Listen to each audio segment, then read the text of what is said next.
Of all of the biblical artifacts that we read about, perhaps the most known, the most recognizable and beloved is the Ark of the Covenant, the Aron HaKodesh.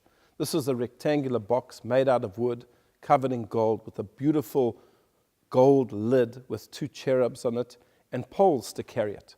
And this has, of course, captured the imagination of so many people, including Hollywood. You had the famous film Indiana Jones and the Raiders of the Lost Ark, where they went looking for the Ark to use as a military weapon. And then there is a famous journalist who went on a campaign to find the Ark and who believes that the Ark is today in Ethiopia. But let's look at one aspect of the Ark which is very interesting, and that is the fact that it had to be portable. It was moved from place to place because the Mishkan, the tabernacle that accompanied the Jewish people in the wilderness, was not a permanent structure. It was a temporary structure that went from place to place.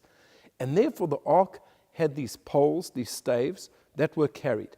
And the people who carried them was the tribe of Levi, and in particular, the family of Kehat, one of the leading families in the tribe of Levi. And one could imagine that the Ark must have been very, very heavy. It was thick wood, it was covered in gold, the lid itself was pure gold. But the Talmud tells us something incredible. Ha'aron nosei et nisav, that the Ark carried those who carried it.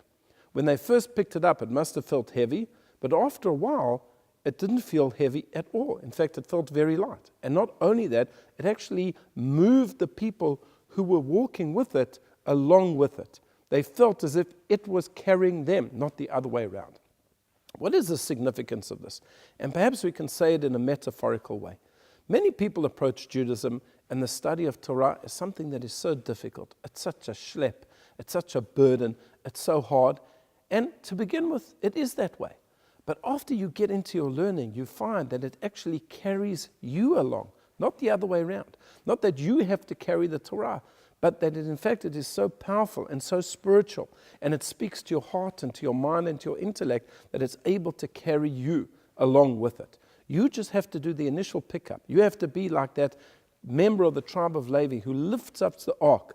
But once you've lifted it up, once you've put in that initial effort, it's able to carry you along. And I can say this with absolute certainty, having learnt in yeshiva. Yes, to begin with, it was difficult. But now, even today, many years after I've left yeshiva, when I sit down and learn, I feel that it's the words of the Torah that are carrying me along. I wish you a Shabbat Shalom.